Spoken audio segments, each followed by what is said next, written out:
He leads us all the way, playing proper football, the Chef United way.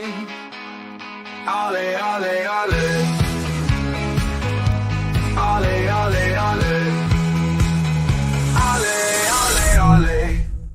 Hello, ladies and gentlemen, and welcome to the Chef United Way. I've not planned on saying this, but it just popped into my mind as I was listening to that intro. It just reminds me of Johnny Gascoigne. It really does, because he created us that intro and all the song and stuff like that. So, yeah, a lot of love to Johnny Gascoigne, obviously, still. And, yeah, we miss him. But, yeah, it just popped into my mind just as I was listening and watching that. We always have a little bit of a boogie behind the scenes. And this evening, I'm not joined by Ollie. I'm not joined by Hal because he'll be tucked up in bed by this time. I am joined by the one and only Connor. How you doing, mate? I'm good, mate. How are you? I am fantastic because I love getting you on this channel because you speak so much sense and I just enjoy talking to you because you're a good chap. Oh, thank you very much, mate. Not everybody agrees, but you can't please everybody, can you? But thanks for having me on. Absolutely, mate. I've been on YouTube to know that for long enough to know that you can't please anyone or everyone, or you know, especially not you know, people from other teams as well. Because yeah, recently we've been getting a lot of stick. But I digress. Let's get into talking about this week at Bramall Lane. I'm not sure if it's going to be a weekly series, but it'll be something fun that we're going to do today. And we're going to have a little chat about a lot of things that are in the news, but don't necessarily get spoken about on match reactions, on match previews, and things like that. So let's have a bit of fun, Connor. First one, I'm going to bring up on screen. I'm going to pop the banner on now. Hamza's mistake. Now, this was fantastic to see. The Leicester fans were really, really annoyed about this. And for those that haven't noticed this, it's obviously been on all over social media that when Tom Cannon scored that goal against Leicester and then posted about it on social media, as these players tend to do, especially Tom Cannon, who's not scored too many goals for us, and it was against his old team as well. Hamza Choudhury decided to like the Instagram post, which was quite not the right thing to do, shall we say, Connor? Was it?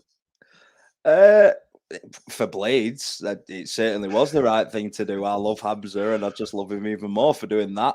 But if that was Gyro Redevold and we lost to a team and he was liking their post, I wouldn't be too pleased about it, to be honest with you. So, but it's I've seen some Leicester fans have quite balanced takes about it, and I've seen some of them absolutely going mental. I'd be going mental if Hamza was playing for us and he did this against another team. I would be going mental, and it's even worse the fact that he is the vice captain of the club as well.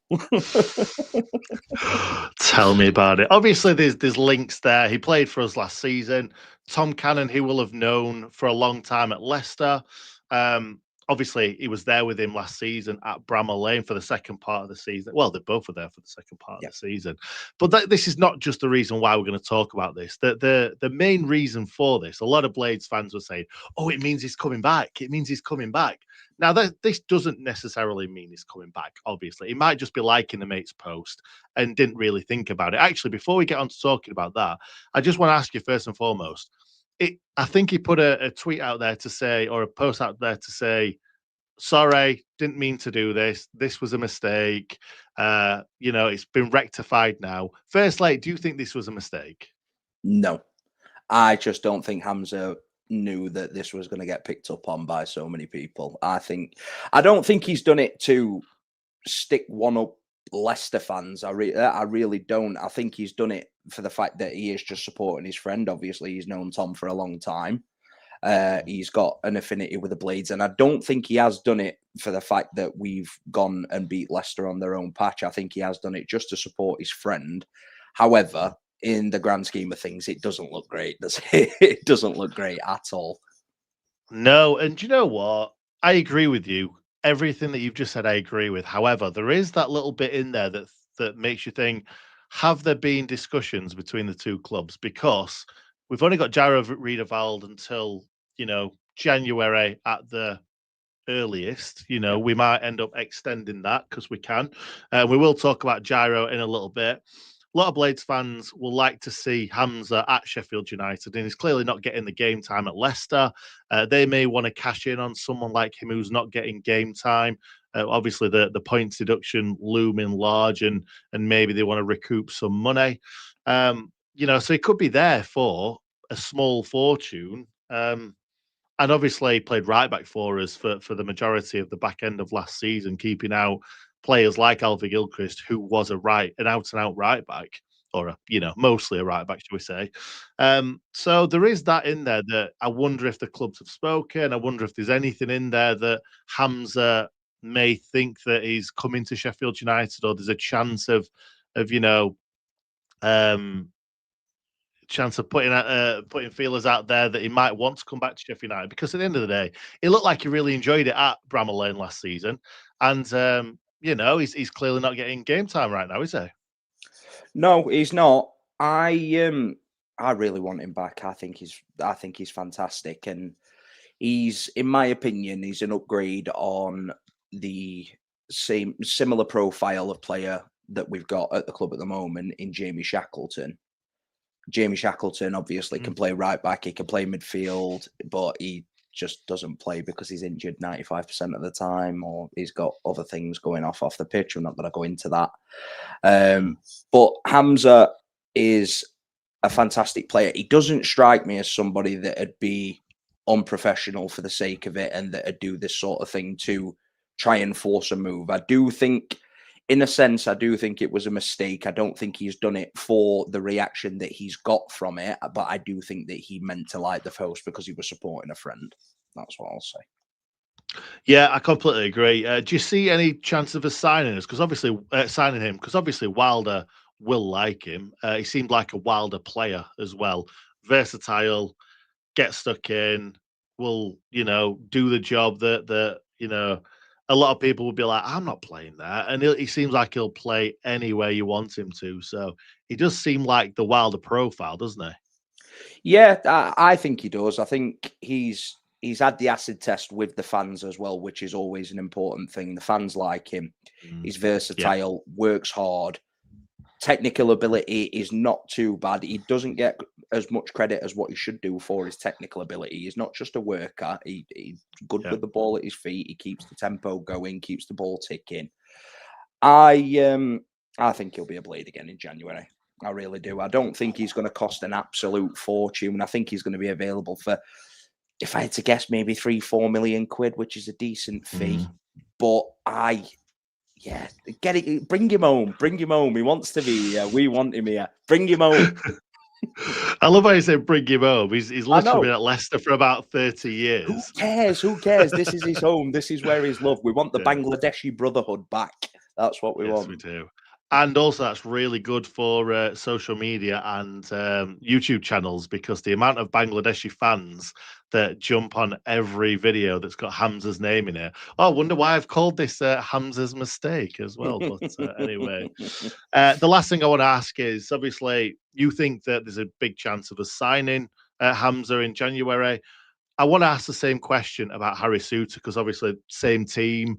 Might they press the not the panic button, but press the button of, we want money for a player that we're not necessarily using? Because one thing that I will say, and I said this in the match reaction, that even though on paper they're very, very strong at centre back, they're not particularly playing very well, and we saw that firsthand at the weekend, that they're not playing very well defensively, especially in those first 4 minutes or first 30 minutes or whatever you want to say. And a lot of their fans, are calling for Harry Souttar to come back into the side. Obviously, he's been out for a while, so that's not as cut and dry as just getting straight back into the side. But how do you see that? And do you think that they'll think, do you know what, it's a risk holding on to someone when we might be able to get a little bit of money for them? So I think that's the big question. It's, are Leicester willing to risk him potentially getting another big injury and then potentially career over at that point if he does get another big injury. They know that we're big admirers of him because we are. We absolutely love him. He's an absolute unit. I called him Frankenstein when he were here last season. Loved him. Thought he was absolutely brilliant. He marshalled that defense. He was telling everybody where they needed to be. He is a born leader, in my opinion. Yeah. He's back training with Leicester. I don't know. It really is 50-50. If he's looking good in training, and Leicester, I believe they've got a half-decent medical staff. I'm not 100% sure, but I think they've got good medical staff that have got good judgment. So if they deem him fit enough and ready enough, I think they might try and keep hold of him unless somebody comes in with a decent offer or a good loan offer where they're covering a lot of his wages, because those Leicester players are on absolutely astronomical wages. So yeah. I think I'm not 100% sure on the actual figure of Hamza, but I think Hamza's still on over 50,000 a week in the Championship, which is just outrageous. Yeah, especially for a player that's not playing. And one of the players that didn't get rid of the ball for our first goal, Harry Winks, I was speaking to a Leicester fan the other day, and I'm pretty sure that he's on 100, if not more than 100 grand a week in the Championship. And that's not even 100 grand in the Prem, drop down in the Championship. I believe that is 100 grand in the Championship. So they're going to want some wages off the wage bill, and there's absolutely no way that they're going to get Harry Winks' wages off the wage bill. But yeah, same as you. I'd love to see Souttar back at the club. Right now, I feel like we've got our two centre-backs for the season. I'd like to see us sign Souttar because Ben Mee's not going to be playing at this level for the next 4 or 5 years, whereas Harry Souttar is still quite young. So I'd love to see Ben Mee being our centre-back all season next to Japhet Tanganga, and then maybe seeing Souttar come in the summer and either taking over from Ben Mee and having two colossal centre-backs, because we all know that Harry Souttar's not the quickest, but Japhet Tanganga certainly is. I'm not sure how well they would play together, but, you know, it sounds to me like they would do. But let's move on to talking about our next topic. It's a bit of a throwaway one because Danny Hall debunked this very, very quickly. And actually, somebody else debunked this before Danny Hall, didn't they, Connor? Your boy. Yeah, so it did scare me a little bit because I was winding people up a couple of weeks ago saying that, we're looking at bringing him back, but then when the Football Insider article came out and people were panicking about him potentially coming back, apart from one person, June, who is Jack Robinson's biggest fan on planet Earth. She absolutely loves him. Everybody else was panicking, and I decided to tell people that there is no chance of Jack Robinson coming back. It's not because Wilder doesn't like him and he hasn't got a good relationship with him, because he clearly has, and that's why he was at the club for as long as what he is. But it's just not a decision that would go down well with the fans at all. And I think the owners really do need to keep the fans on side as much as they can, because they did a lot of damage this summer and they've got a lot of making up to do. Yeah, absolutely. I'll just explain what I alluded to a second ago. And obviously, I think most fans will have put two and two together. But as the podcast listeners can't see on screen, I do this quite a lot where I just talk about stuff and put it on screen and then forget that we've got listeners that only listen and don't look. So Jack Robinson, it was put out there that there was a potential for him to come back to Sheffield United. I wonder whether this was maybe Wilder wanting to put it out there to see how the fans would react to whether he comes back or not. But we don't need him. What I wanted to ask you was if he was to come in, because this could still happen. This could, like, weirder things have happened. Yeah. And we're still quite around a month away from January. Where do you think he is in the hierarchy of centre backs that we've got right now? Because I'm not going to put words in your mouth, but I don't think he's definitely not as good as the two that are starting right now for me. No, he's nowhere near the two. Where he is in like Nick, you know me, I don't rate Jack Robinson at all, and I never have done, and I don't think I ever will do either. But I'm a little bit harsh on him compared to what I probably should be. I don't give him as much credit as what he deserves, even though he's not. I don't think he is a good footballer. In terms of, he's nowhere near Tanganga and he's nowhere near Ben Mee, but is he better than Mark McGuinness? Potentially. I don't know. Based on what I've seen from both players in a Sheffield United shirt, I'd have to say yes. Because I've not been very impressed with McGuinness either. But so yeah, maybe third. But I also want to see Zatterstrom get a game or two at some point. He's an unknown quantity and 6'5", reasonably quick, good with the ball at his feet from what I've seen. But I've not seen him do it in a Blade shirt, so I can't really tell you. But I will go off of what I know, and I'd probably say he's third in line. Yeah, I think you're probably right, mate. I'll quickly go through some comments before we get on to talking about Gyro Readerval, which is our next section. So Andy is saying, hi, mate. Heard Osula coming back till the end of the season. Don't know if there's anything in it. I think Cooper wants dropping. Hasn't been at his best this season. Far too many mistakes. Now, we will talk about both those two later on.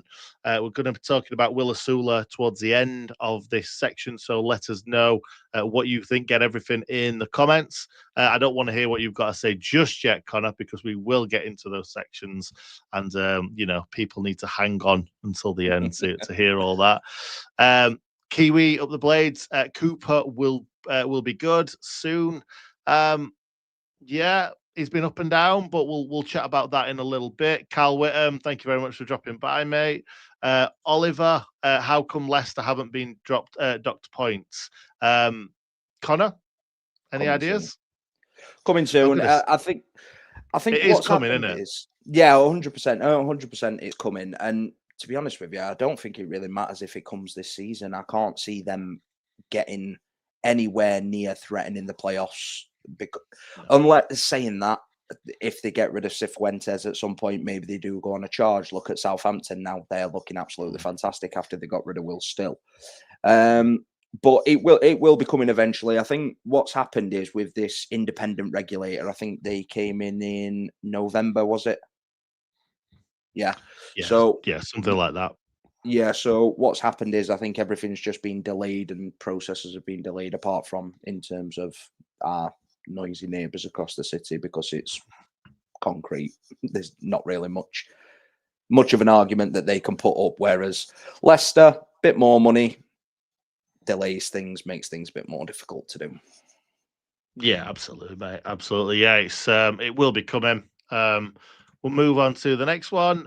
Would love Hamza back at the Lane. We've both said that. It'd be great to see. I don't think I'm as much of a Hamza. I love Hamza, but I don't know how much better he makes the first team, in my opinion, because I think Gyro's been fantastic as that DM, and I've quite enjoyed Sariki at right back. He offers something different, something completely different. Yeah, he offers something completely different to what Hamza would offer us.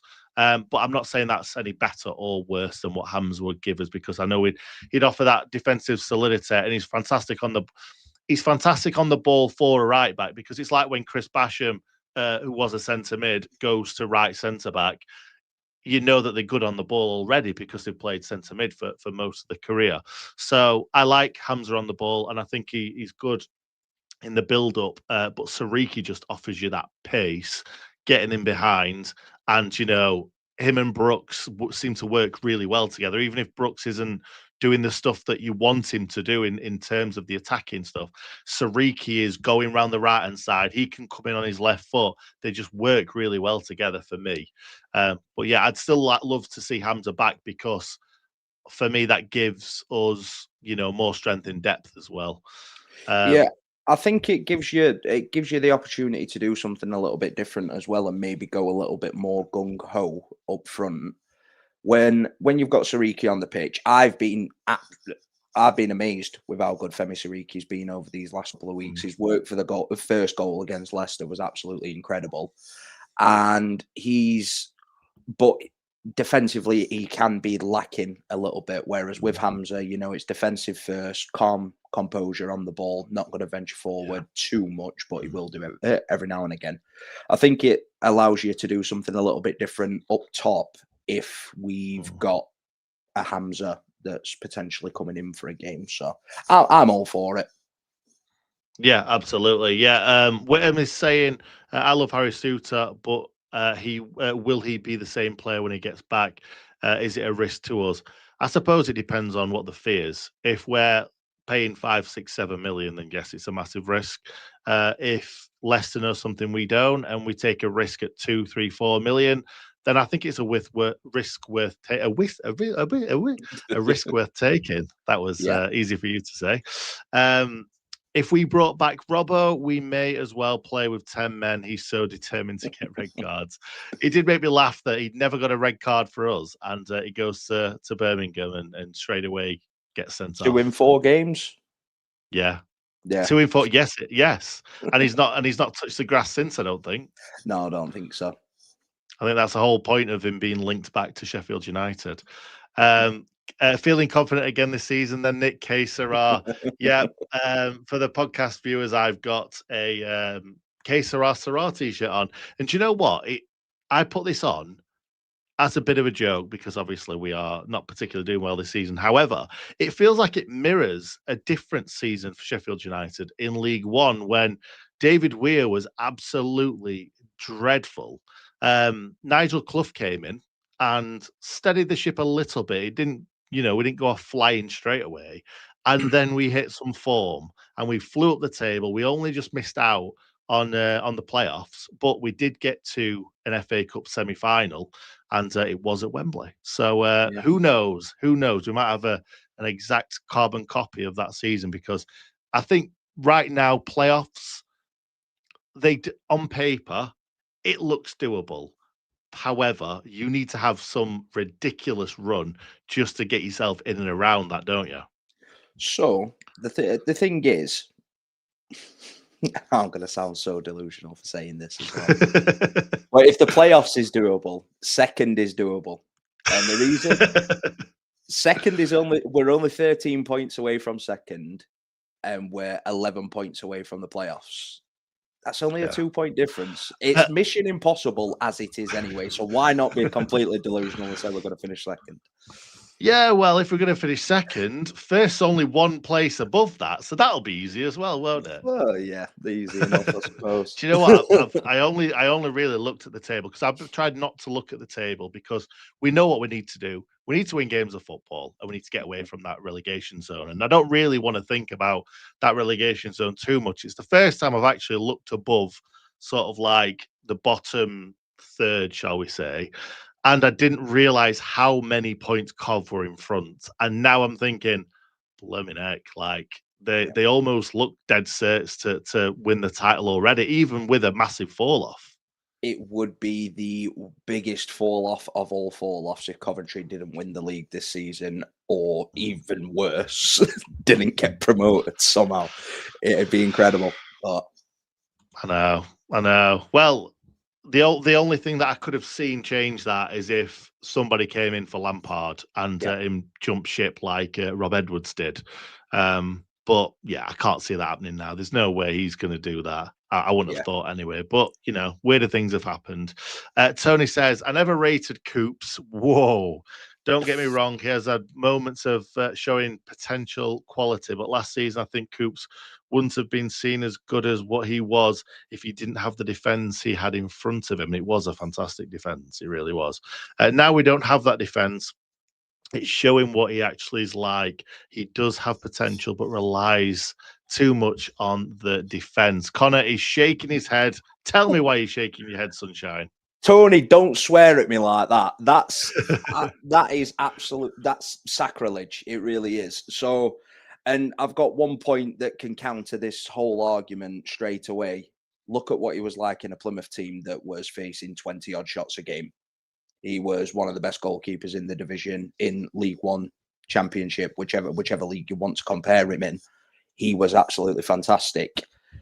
I think when January comes around, if we do bring a goalkeeper in, you'll see why Cooper is potentially not being as good as what he has this season, because I think he might get a little rest for a couple of weeks, which is well needed.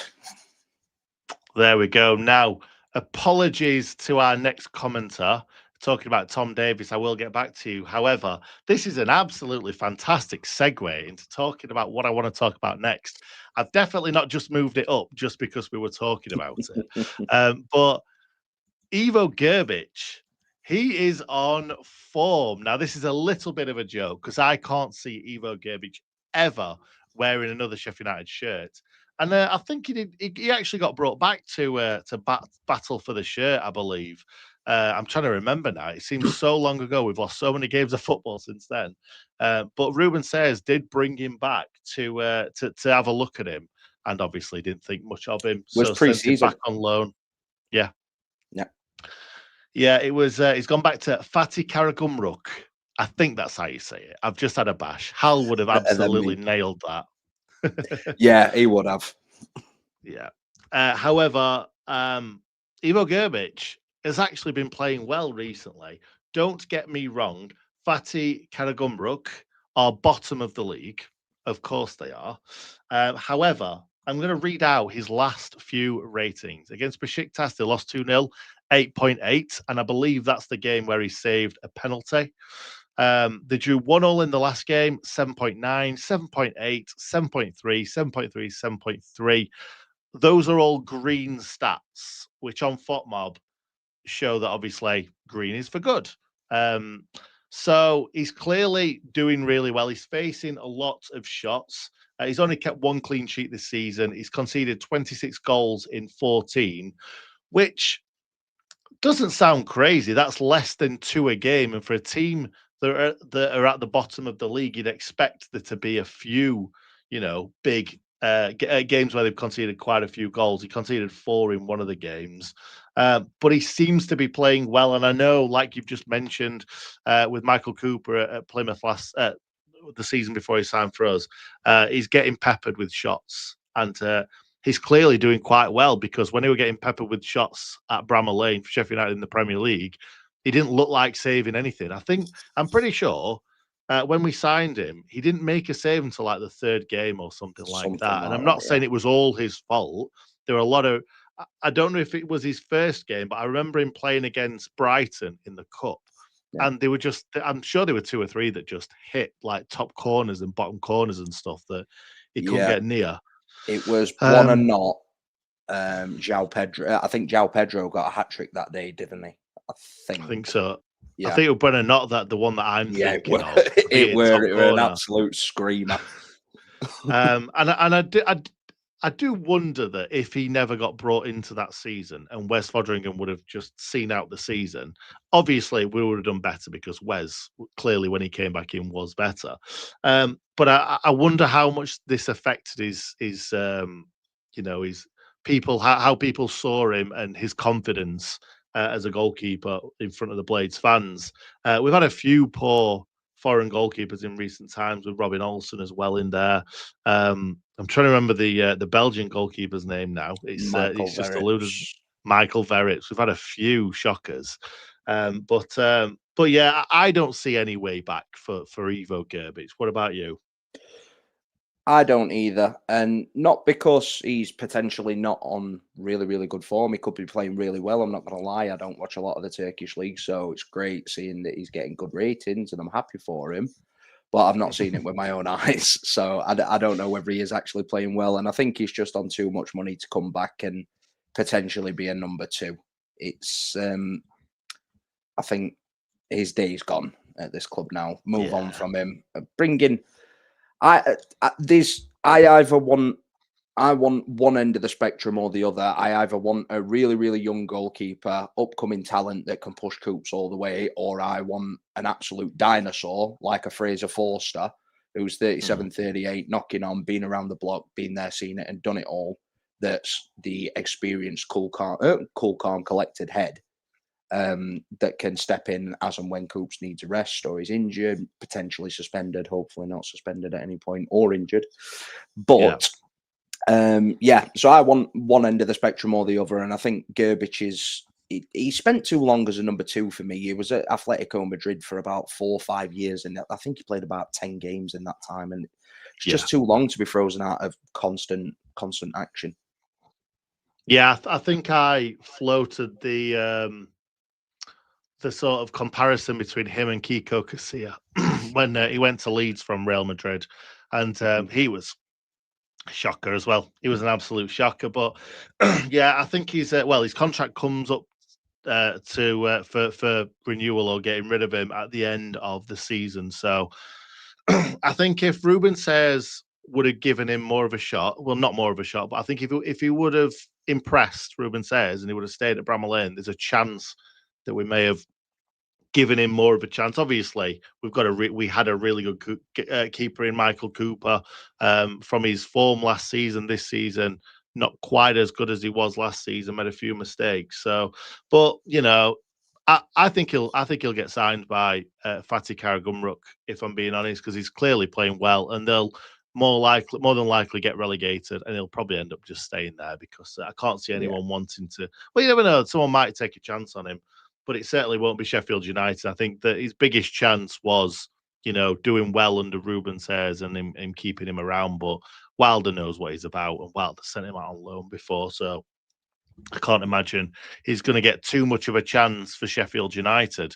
But let's move on to talking about Gyro. Gyro wanted by others. I've not seen any other clubs being mentioned when talking about Gyro, but apparently a few other clubs are interested in him. We've got that potential contract extension in there, that clause in his contract, which I can't see us not. Exercising that right to keep him on, because I think when he first came in and he looked a bit leggy, we were thinking this is going to go one way or the other. More than likely, it's going to go, the wrong way. But he certainly has been a bit of a revelation, and he's undroppable right now. Yeah, he's been really, really good. I do just want to add something on to that. We've not got an extension clause. We have got exclusivity on it though, where obviously Yes. we've got talking rights, and I think if he speaks to another club, we've also got matching rights as well. We can offer in the same deal. So, but yes, a lot of people are ranting and raving about this extension. It's not an extension, but wow. I did some research on him when I first found out that he was training with us, and Crystal Palace fans said that he was technically one of the best players that's ever played for Crystal Palace, and I'm like, he can't be that good, surely. He really is. He really is that good. I thought he looked great on his debut. I think he made his debut against Watford. Yeah, I think it was. Yeah, he looked great on his debut against Watford, and then I thought he looked a little bit leggy in the couple of games after. I thought he looked a little bit off the pace, but now it looks like he's finally got himself up to full fitness, and what a player he is. He's got better ball knowledge and ability than what Vinny Souza had, in my opinion, but he's got that same tenacity as Vinny Souza. He's just not as much of an athlete, in my opinion. Vinny Souza, Yeah, he's not as mobile. Yeah, he had the gas tank of 3 men. It was just absolutely ridiculous. But Gyro, what a player! What a player he is! He's so good, so good. Yeah, really like him, and clearly works well with City Peck and Wilder. Seems to like those two together. It made me laugh that a few weeks back, me and Ollie did a preview, and Ollie was talking. I think I've said this a few times now, but I'm just going to keep saying it because it was really funny. Ollie was talking up Soumare and Tom Davies, and he's like, those two need to play together in this game, whatever game it was we were talking about. And I just turned to him and I said, you do know that he's still going to play Peck and Riedewald, whatever happens. And he played them, if I'm not mistaken, 3 times in a week together, didn't they? Yeah, he did. That just proves to me that he is more than happy with Gyro's fitness.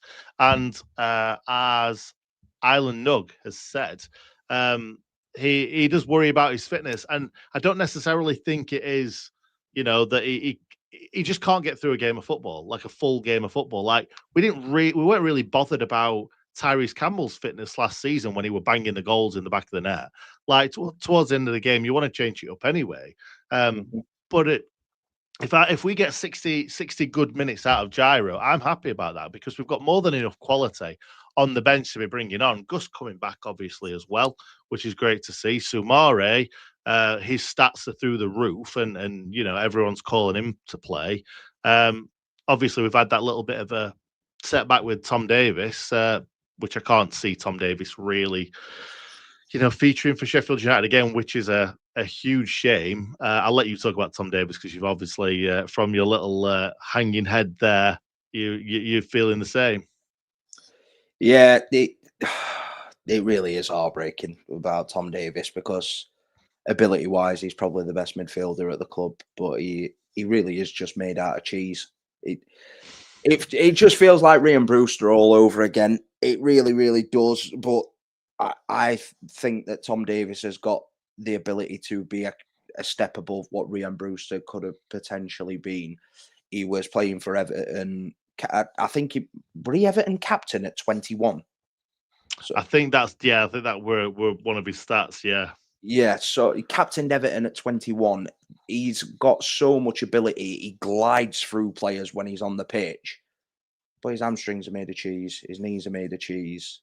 He is just going to be a player that it's going to be a toxic relationship where clubs are going to take a chance on him thinking that they can fix him. And unfortunately, his career is just going to teeter on out. And it's a massive shame.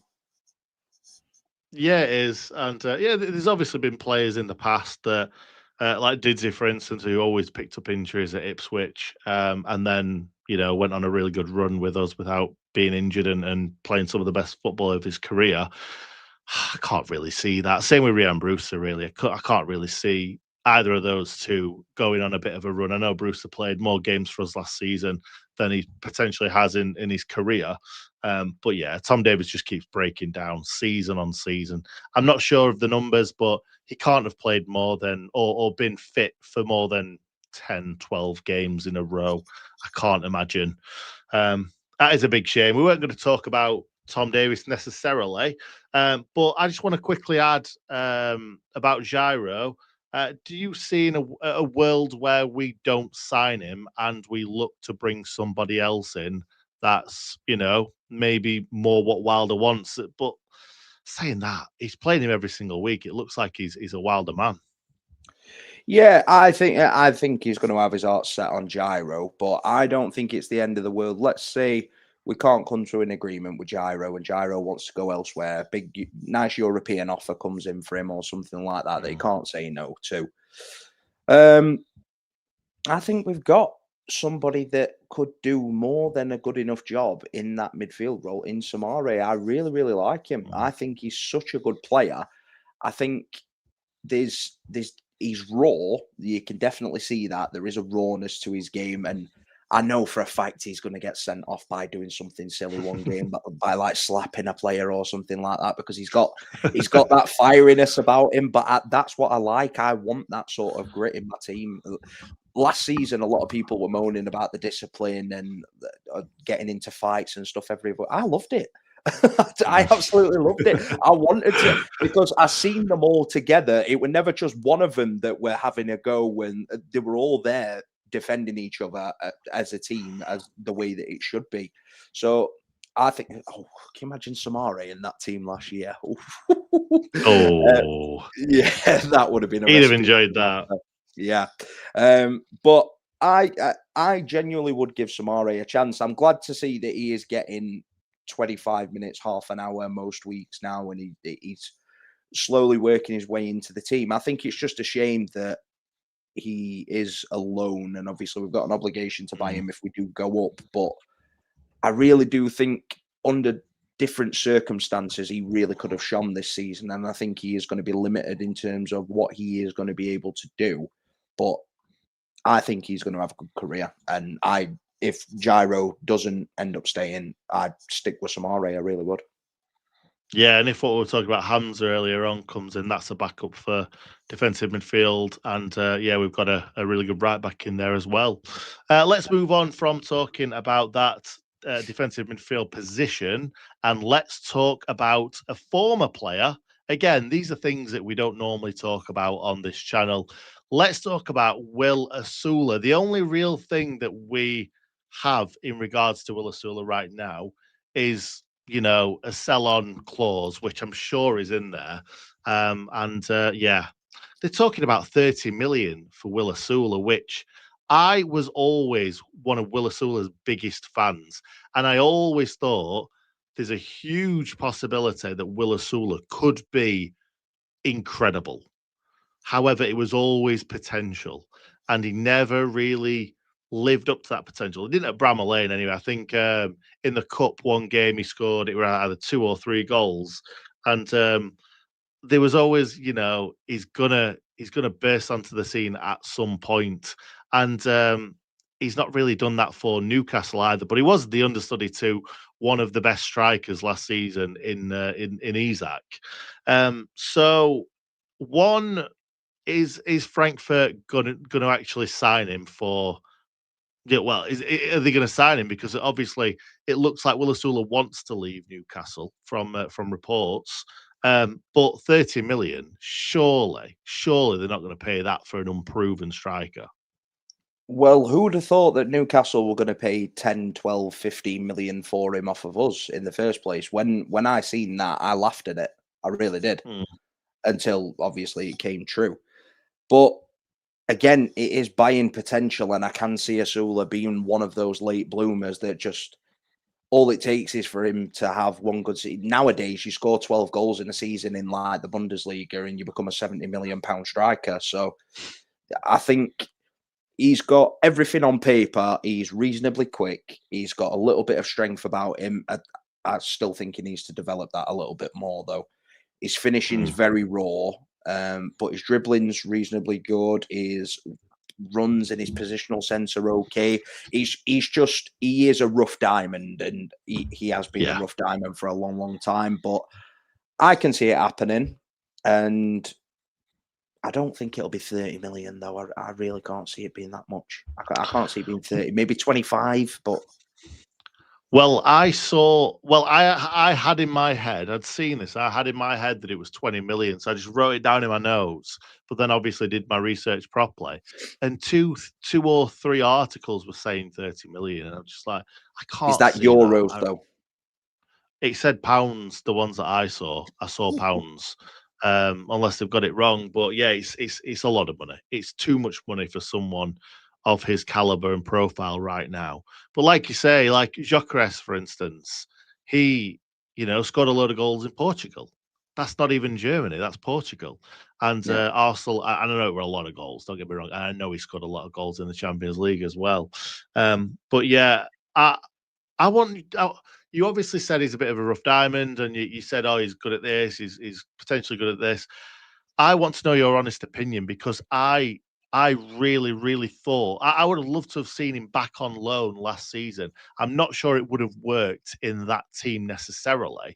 And I saw him more of a sort of like an outside forward, maybe on the left, cutting in on his right, or obviously going down the wing, because we know he's got that bit of pace about him. Would you have liked to have seen him back at Bramall Lane last season on loan?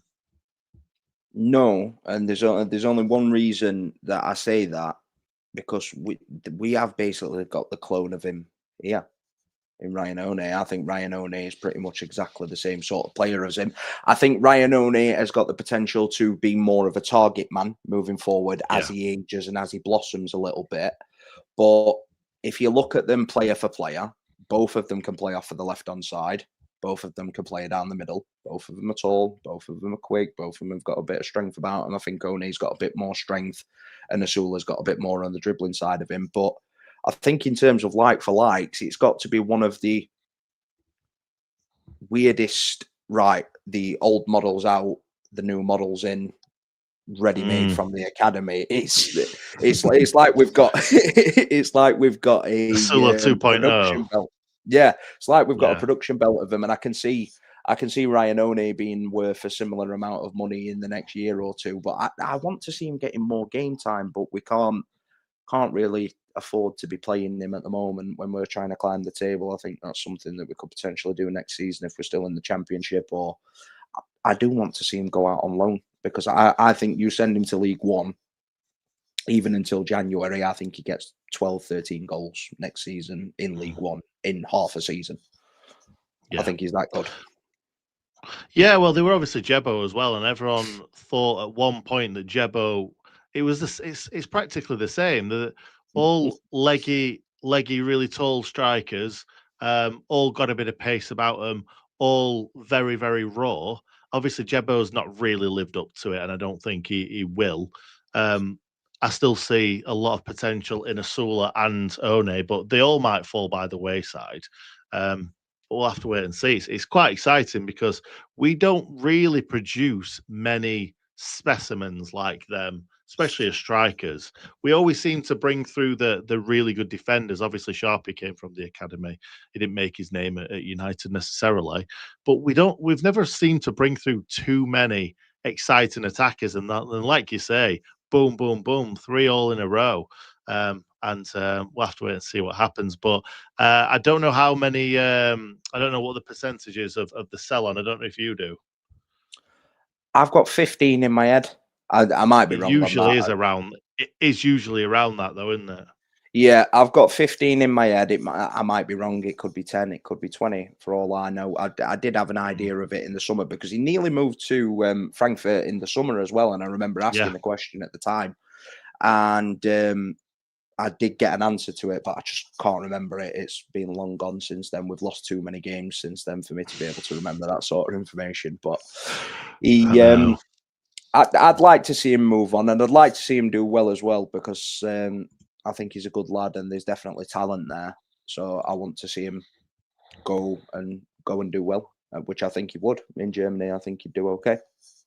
Yeah, me too. And I wasn't planning on talking about this, but we'll, unless you've got anything to bring up afterwards, I just want to finish on talking about a player that looks like he could be on the move in the summer to a big, big club. But it's a player that we don't have a sell on for, and that is Iliman Ndiaye. Oh, He is not realizing that potential because we always knew how good he was going to be. He just needed the right team, the right coach, the right players around him that he didn't get at Marseille. A lot of fans, I'm not going to say hate because that's a strong word. A lot of fans dislike him, and a lot of fans think he threw us under the bus, which I kind of agree with, but I still want to see him do well. I still want to see him win that Ballon d'Or that he always went on about because he is somebody that, it's crazy to say a Sheffield United player or former Sheffield United player could win a Ballon d'Or. And he's still miles and miles and miles away from that, but he's got the makeup to be that player, hasn't he? he's so good. He is just unbelievable. Like we saw what he was like in the championship. The championship was literally just his playground, and he were playing with players. He was scoring goals where he was running from the halfway line and slotting them in the bottom corner, taking 3 or 4 men on every single week. Pretty much, it felt like he. But now he's always had that physicality where he's always been really, really hard to knock off the ball, and he's doing that in the Premier League. And it's that street football side of him. He's basically impossible to knock off the ball. And I so want to see him go to a big club because people can say what they want. He threw us under the bus and whatever else. I can't blame him for pursuing that move to go to Marseille. It didn't work out for him. And I'm gutted that it didn't work out for him because we would have got a fat sell-on clause if he'd have done well there. But I like seeing him play. I hope we never have to play against him because it will break my heart seeing him in another shirt lining up against us. So I hope he moves abroad. I want to see. I genuinely think he is good enough to play for a Real Madrid. I really do. That is how highly I rate him. I think he is incredible. A Real Madrid, a Barcelona, a Bayern Munich. And I think he'd do best at Bayern Munich. I really do. I think German football would suit him really, really well. Yeah, for a different reason, I kind of don't want to see him play against us. One big reason is because however much I disliked Gibbs White going to Forest after what happened with that penalty miss, I hated seeing United fans boo him when he came back to Bramall Lane Yeah. because Gibbs White was one of the best players I've seen in a Sheffield United shirt in my life. And I've said the same thing about Iliman. And I wouldn't want to see Iliman come back to Bramall Lane and get booed because he doesn't deserve that. I And don't like you think he said, would. I think it'd be different with Iliman, you know, because he was ours, and we got 2 seasons out of him rather than 1. I know he left to Marseille, but he went to a different country. I think it is a little bit different. I know there's a few fans that hold sour grapes towards him, but I think most people just it's remembering the good times that we had with him. Like anytime I see a memory pop up at Iliman, I'm just like, yeah, I'm watching this 6 times on my phone. Love it. He as well with Gibbs White, obviously it ended in heartbreak. With Iliman, he practically dragged. I'm not saying that we didn't have a lot of good players that season, but he practically dragged that team to the Premier League, not all on his own. But when Iliman didn't play well, we didn't play well, and he won us so many points that season. And yeah, he's just a likable lad as well, isn't he? And I know a lot of Yeah. people are going to be in the comments and giving grief if they don't feel the same. And fair play, me and Connor are both in agreement here that we both love the lad. But yeah, if the roles were reversed and Sheffield United came calling for me and they were top top 6 in the Premier League and I was playing for France for a team that I loved, but it wasn't my team, I would be hopping on a plane to Sheffield. And Yeah. I think everybody else would as well. So I don't besmirch him for what he's done. I just think it's he did what he felt like he had to do, and I feel like he from reports it felt like he got kind of pushed into making that decision by I think it was the Marseille president. But it is what it is. Water under the bridge for me. I'm enjoying seeing him, and the fact that we spoke so highly about him when he played for Sheffield United, and it's coming to fruition, and everyone's seeing how special he is and how special he was for us. Knowing that he could be that player. Yeah, it's just fantastic to see, and the unlikeliness of the relationship between Iliman Ndiaye and Jack Grealish. Like, what's going on?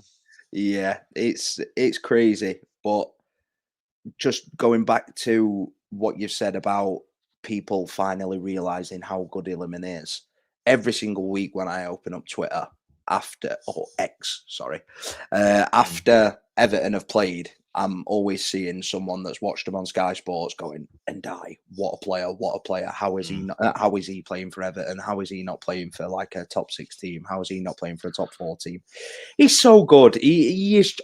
It breaks my heart, but I'm so happy to see him like doing so well because we knew that he would make it at that top level and that he would be possibly like a 60 million pound player at this point, 70 million pound player, something ridiculous like that. He is without a doubt, hands down, the best talent I have ever seen in a Sheffield United shirt and maybe ever will see in a Sheffield United shirt. He's special.